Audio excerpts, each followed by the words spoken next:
Hello and welcome back. Now I want to talk about rhythmic evolution and especially about instruments, about Arab instruments. I want to mainly present the family of frame drums. Of course, there's a lot of, like a big variety of other percussion instruments, but the frame drum is kind of the closest to the drum set, and I always want to give some inspiration how I transfer those instruments to the drum set.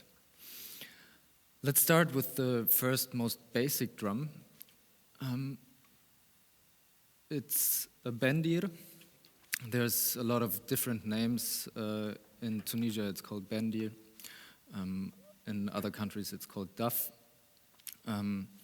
It's the most basic form of a drum. It has a frame made out of wood and the skin, which is traditionally goat skin or sheep skin. Nowadays, there's of course a lot of other ways with synthetic skins, as you have on the drum set.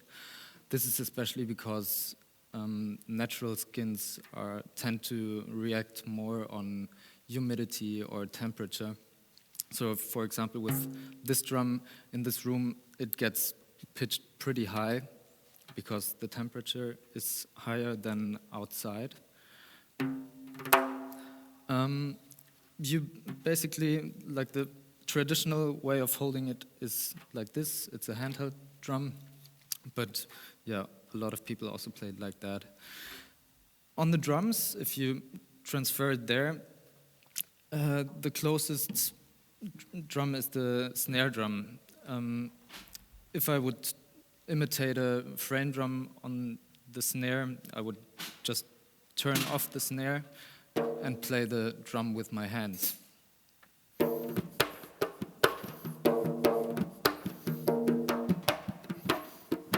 So we can get different pitches on the drum. With the left hand, we are closer to the edge, so we get a higher pitch. And as we go to the inside, it gets lower. Or we play it directly in the middle. I want to demonstrate it in one tune, in a short thema of Valzer Istanbul. 1, 2, 3.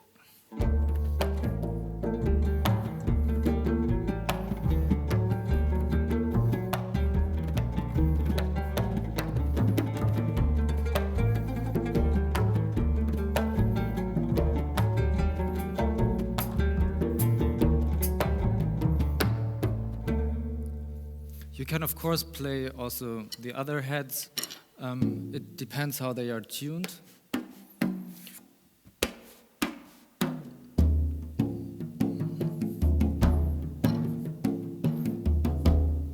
This gives a melodic component to the whole percussion section.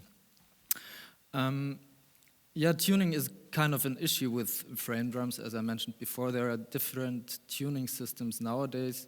For example, you have a rubber tube in some frame drums where you can just put air in, and as more air is inside the tube, the pitch gets higher. So this is a pretty good way to tune a frame drum or a bendir because it keeps the constant tuning over a long time. There's also some other additions which we find, in this case, mostly in Tunisia or North Africa. There's some nylon strings attached inside of the bendir, so we get a more longer sustained sound and kind of a more punchy sound.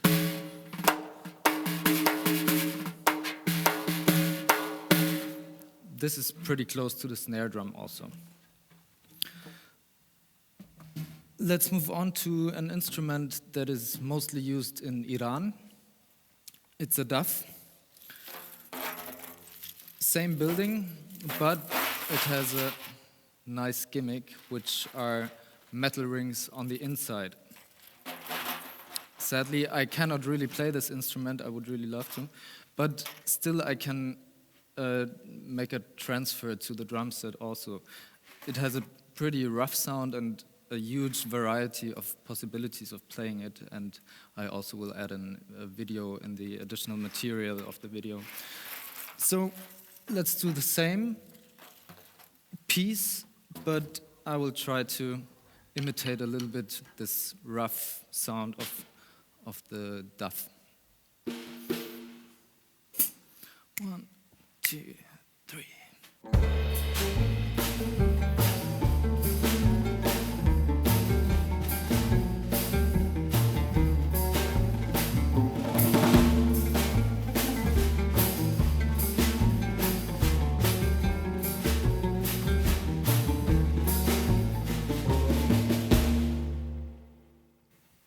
So what I was basically doing is playing the snares themselves and having them super loose on the snare, as you would never do it because it sounds, normally you don't want to have this long sustained sound on a snare drum, but if you control it with your hands, then you can really get some interesting sounds with it. And last but not least, we have this beautiful instrument, that's a rick. You find it in a lot of traditional pieces. For me, that's an interesting instrument because it kind of is the closest to the drum set. You have a head and you have those jingles, which are related to the cymbals we have on the drum set. And also the role of a rick player in an ensemble is kind of close to what I see myself as a drummer in a band like this. It's not just about keeping a groove and trying to be steady. It's also about having an overview over the whole tune that is played and always having a sight on what is happening on stage in the whole band, who has to be more in front, who needs to be hold a bit back, and to have an overview over the dramaturgy in one song. So this is also what a rick player does in a band. It's about keeping the whole thing together, and as a musical director, leading the whole thing into a certain direction. The rick can be somehow imitated on the drum set if you play it as the drums, but I like more the idea of having this higher pitched small drum sound.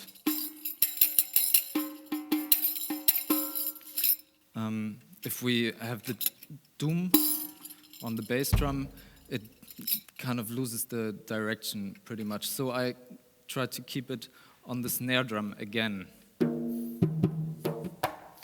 And what we can do is add a ring of jingles and play them with the fingers.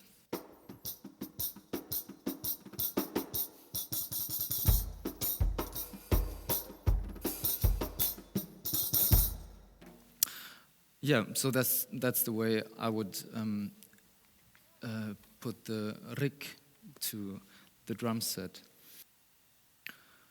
So yeah, that's basically just a few examples. The variety of percussion instruments is super big. What I also want to stress out is that even without being able to play all those instruments properly, you can still take a lot by listening to music and those instruments to change the sound of your own instrument, if it's the drums. So I want to end with the same tune that we played, a bit longer, and try to combine a few of those things and focusing a bit on the rick sound.